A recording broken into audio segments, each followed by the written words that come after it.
찬송가 254장입니다.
우리가 오늘 함께 나눌 말씀 에스겔 18장 1절에서 4절의 말씀.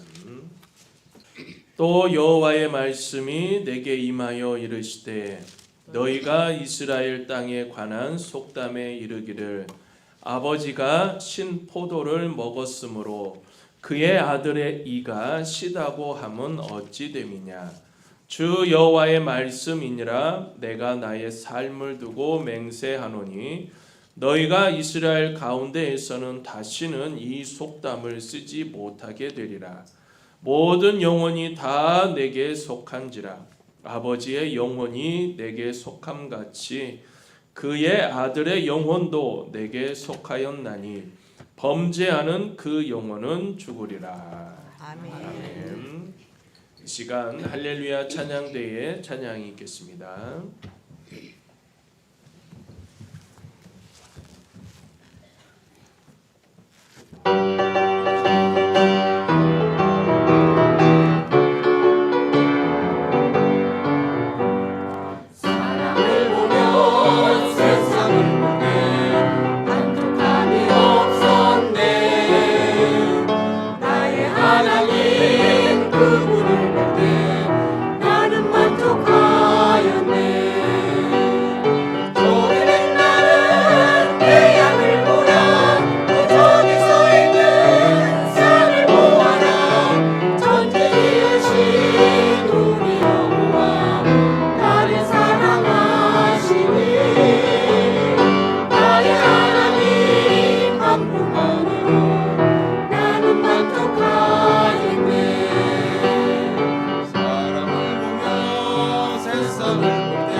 감사합니다. 오늘 우리가 함께 나눌 말씀은 지나간 어제보다 선택하는 오늘 제목을 함께 이 시간 말씀을 나누고자 합니다. 어느 마을에 한 청년이 있었습니다. 그는 어린 시절 큰 실패를 겪은 이후로 늘 이런 말들을 하면서 살아왔습니다. 나는 원래 안 되는 사람이야. 사람들은 그에게 새로운 일을 권했고 다시 시작해 보라고 격려했지만 그는 한 번도 도전하지 않았습니다. 이유는 단 하나였습니다. 과거의 실패가 그의 정체성이 되어 버렸기 때문이었던 것이죠. 그러던 어느 날 한 노인이 그에게 낡은 밧줄 하나를 보여주며 이렇게 이야기합니다. 이 밧줄은 이미 끊어진 줄이야. 그런데 너는 왜 여전히 묶여 있다고 생각을 하느냐? 그때 청년은 깨닫게 되어집니다. 자신을 붙잡고 있던 것은 실제의 실패가 아니라 그 실패를 붙잡고 놓지 않았던 자신의 마음이라고 하는 것을 깨닫게 된 것이죠. 그날 이후로 청년은 조금씩 달라지기 시작했습니다.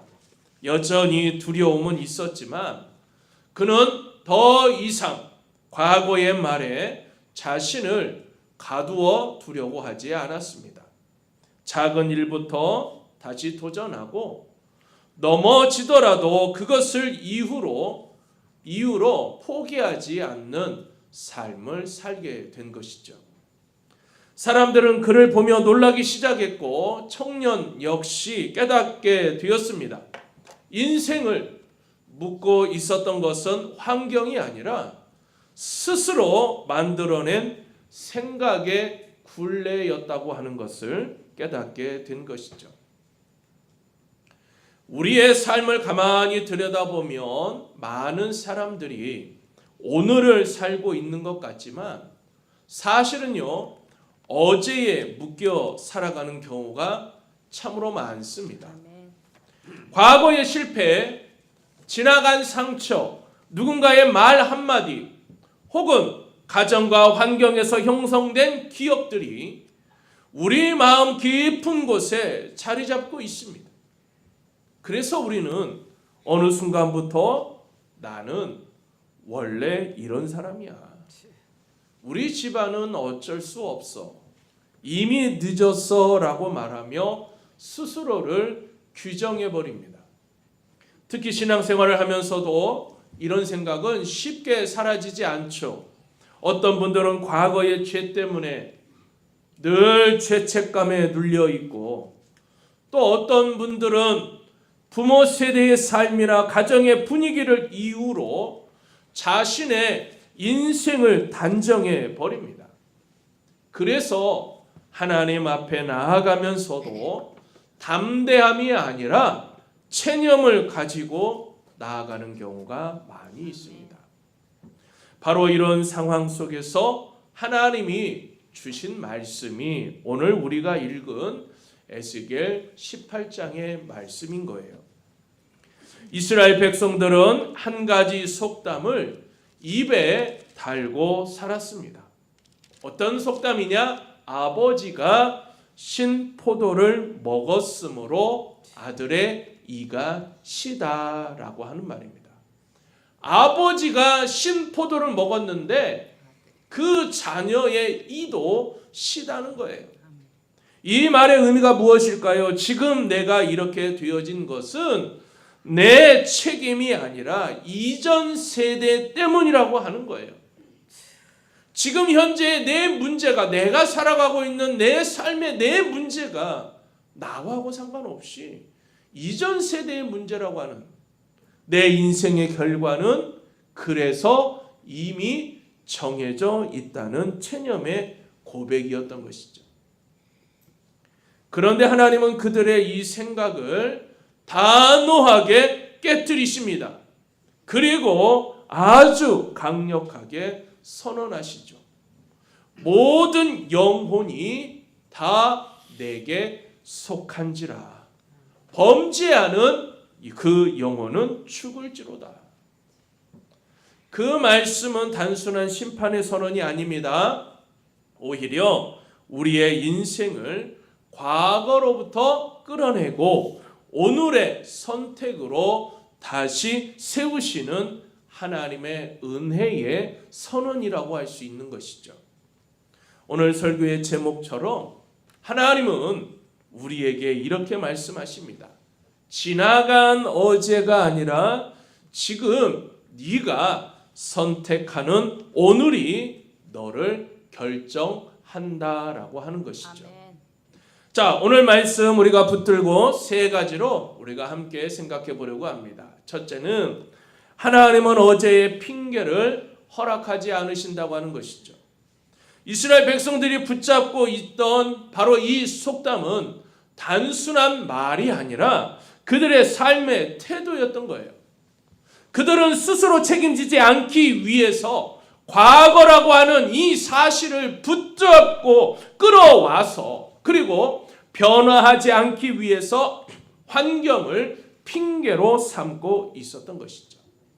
그러나 하나님은 그 속담을 금지하신다고 말합니다. 너희가 이 속담을 다시는 이스라엘 가운데서 쓰지 못하게 되리라.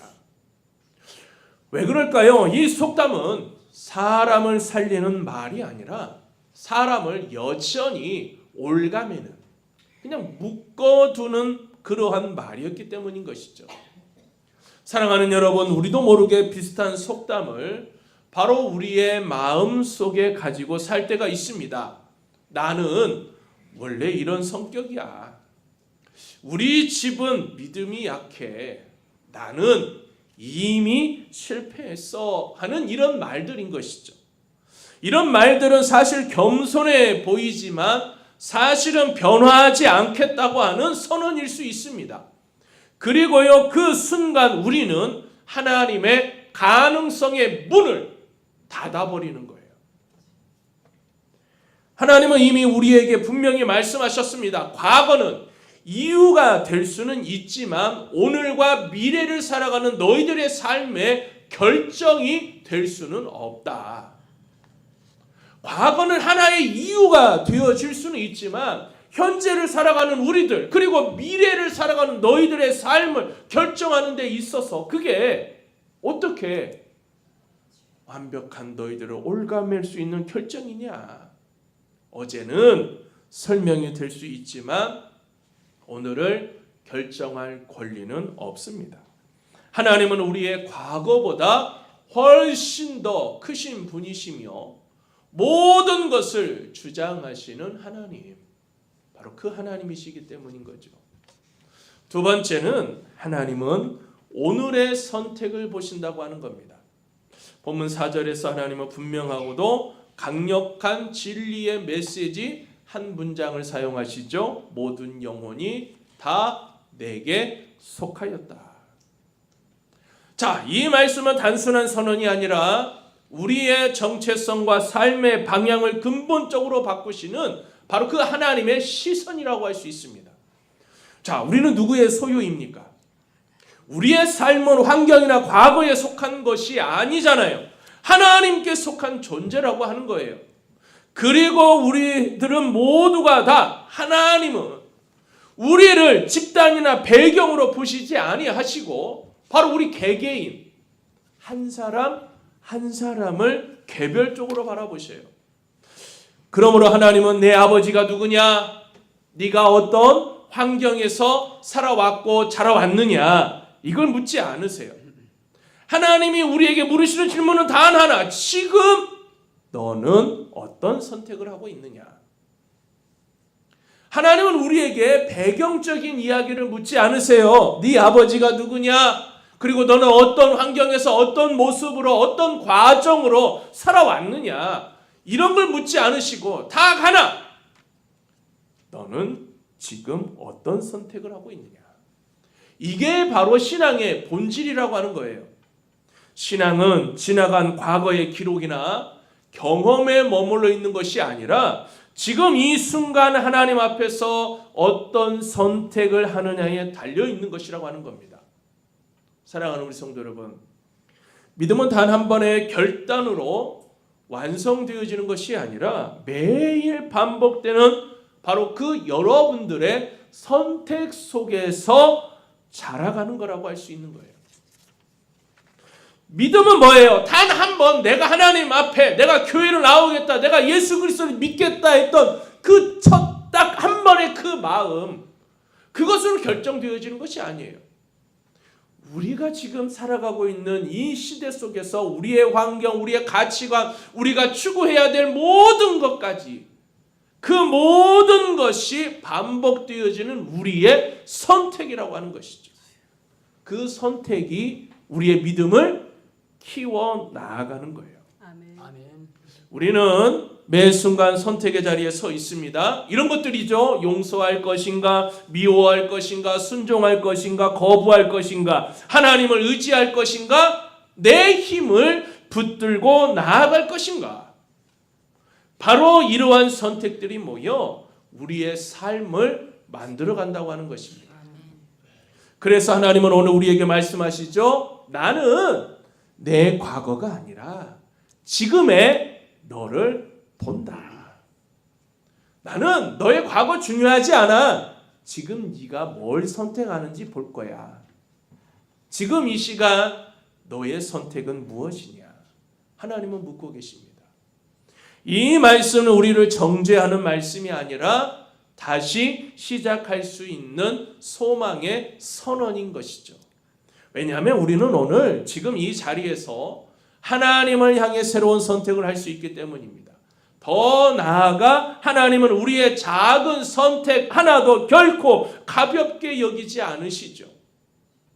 사람의 눈에는 사소해 보이는 결정일지라도 하나님 앞에서는 그것이 여러분 믿음의 방향을 결정짓는 매우 중요한 순간이 되기 때문인 것이죠. 아멘. 자, 오늘 말씀을 붙들고 기도하는 선택, 상황이 어렵더라도 정직을 선택하는 것, 마음이 상했음에도 불구하고 용서를 선택하는 그 한 걸음이 하나님 앞에서는 귀한 순종으로 기록된다고 하는 것입니다. 이처럼 하나님은 우리의 결과보다 과정을 보시고 완성보다 방향을 보십니다. 넘어질 수도 있지만 다시 하나님을 향해 돌아서는 바로 그 선택이 있다면 여러분 그 인생은 결코 무너지지 않는 삶을 살고 있다고 하는 반증인 것이죠. 세 번째는 사순절, 오늘의 선택이 바로 생명의 길을 만들어 갑니다. 에스겔 18장의 흐름을 보면 하나님은요 분명하게 말씀하십니다. 의인이 돌이켜 악을 행하면 살지 못하고 악인이 돌이켜 의를 행하면 살게 된다고 하는 것이죠. 아멘. 이 말씀은 우리의 고정된 생각을 깨트리는 것이죠. 자, 우리는 흔히 그래도 저 사람은 의로운 사람이니까 괜찮을 거야. 혹은 나는 이미 틀렸으니 소용없어 라고 하는 이러한 생각까지 하나님은 그렇게 말씀하시지 않습니다. 과거의 의로움이 오늘을 보장하지 않고 과거의 죄가 내일을 결정하지 않는다고 하는 이 사실을 분명하게 선언하십니다. 결국 하나님이 보시는 것은 단 하나, 지금 너의 방향이 어디를 향하고 있느냐 하는 것이죠. 이것은 사순절을 살아가는 우리에게요 매우 중요한 메시지라고 할 수 있습니다. 사순절은 단순히 절기를 지키는 시간이 아니라 삶의 방향을 다시 하나님께로 돌이키는 거룩한 초청의 시간이기 때문이죠. 우리는 이 기간 동안 예수 그리스도의 십자가를 깊이 묵상하며 그 십자가 앞에서 우리의 삶을 정직하게 비춰보게 되어집니다. 그리고 자연스럽게 스스로에게 묻게 되겠죠. 나는 지금 하나님을 향해 살아가고 있는가? 아니면 여전히 나 자신을 위해서 살아가고 있는가? 사랑하는 여러분, 우리는 종종 변화에 대해서 비관적인 생각을 합니다. 지금까지 이렇게 살아왔는데 내가 뭐 어떻게 달라지겠어? 이 습관은 내가 평생 살아온 내 습관인데 이게 바뀔까? 안 바뀔 거야. 바로 이렇게 말하며 스스로의 가능성까지 완전히 닫아버리고 있죠.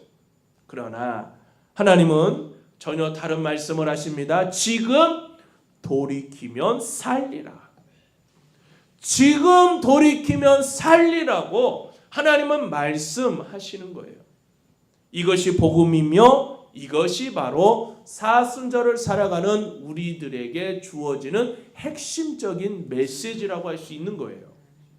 하나님은 우리의 과거를 지금 이 시간 여러분 그걸 기준으로 여러분들을 판단하지 않으세요. 지금 하나님께로 돌아오는 그 순간을 붙드시고 새 길을 열어주신다고 하는 것이죠. 아멘. 그러므로 사순절은 단순히 내가 금식하고 절제하는 이런 무슨 종교적인 행위에 머무르는 시간이 아닙니다. 물론 절제와 금식은 중요하지만 그것 자체가 목적이 아니라 하나님께 방향을 돌리는 도구가 돼야 되는 거예요. 이 모든 것들이 내가 절제하고 내가 금식하고 하는 이 모든 일들이 내 마음을 하나님께로 돌이키는 이 모든 것들이 수단과 도구가 돼야지. 오히려 이게 목적이 되어져서 사순절을 보내면 안 된다고 하는 것이죠. 진짜 중요한 것은 다시 여러분 강조하며 말씀을 드립니다. 오늘의 선택이라고 할 수 있습니다.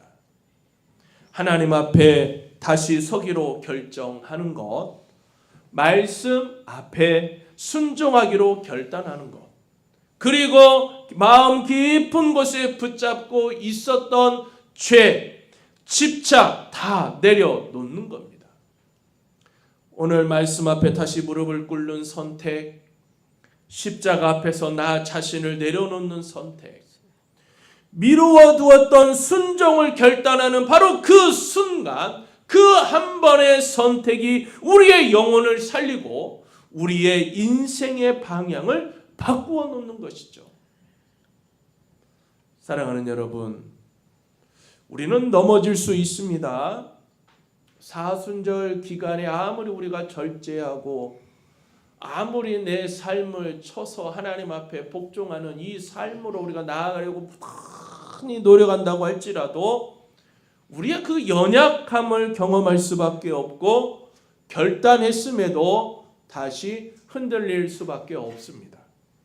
그러나 중요한 것은 이 모든 것을 내가 정말 완벽하게 모든 것을 지켜내는 것이 아니라 넘어질 때마다 다시 하나님께로 방향을 돌리는 거예요. 여러분 믿으십니까? 아멘. 우리는요 쓰러질 수 있어요. 넘어질 수 있어요. 연약하니까 그 자리에 주저앉을 수밖에 없어요.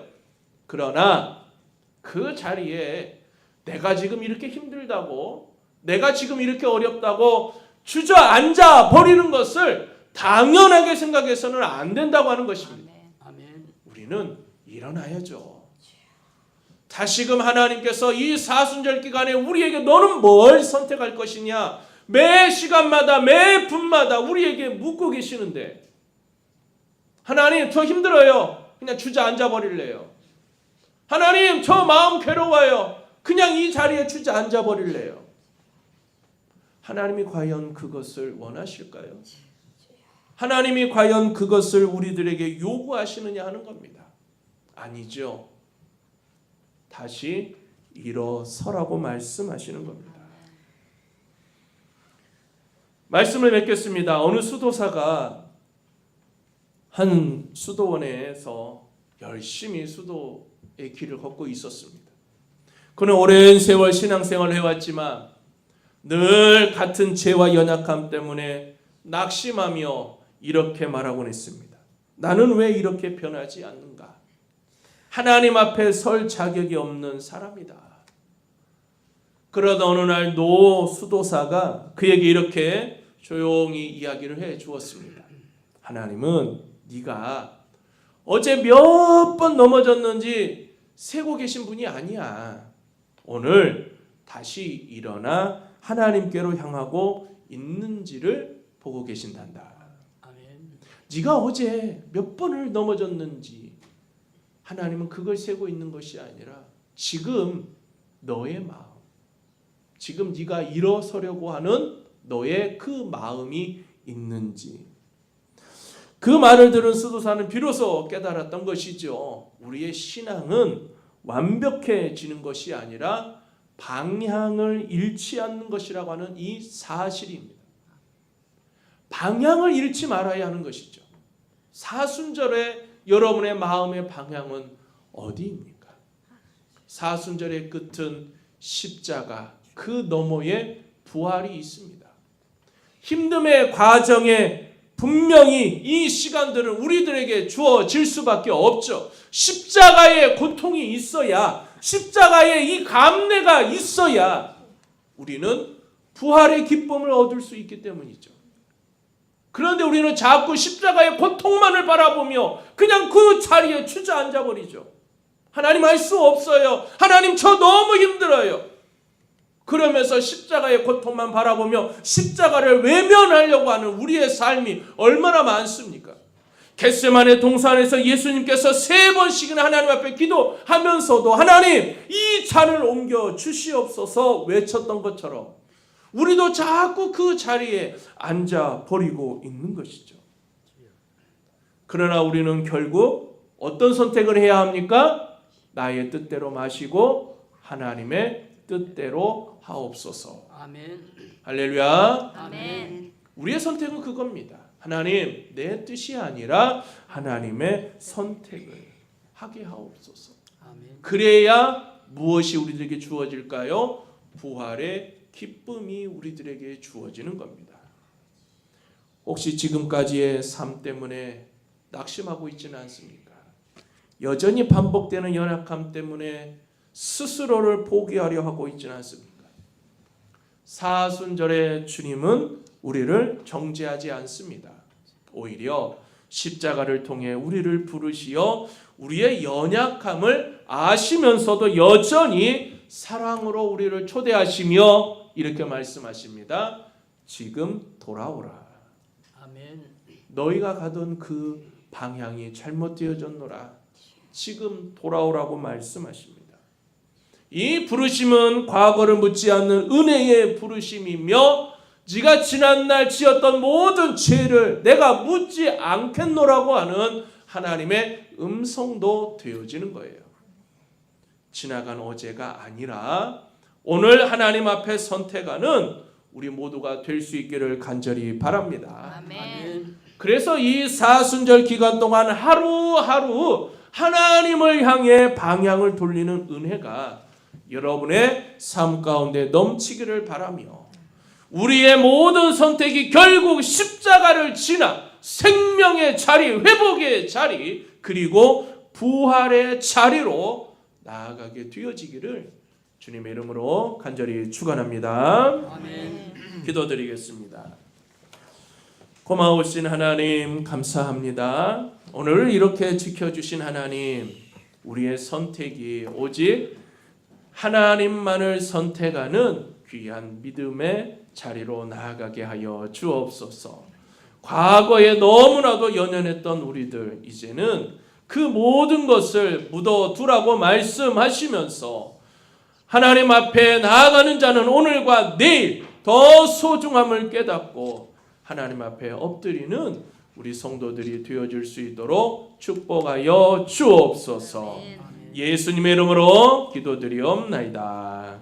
아멘.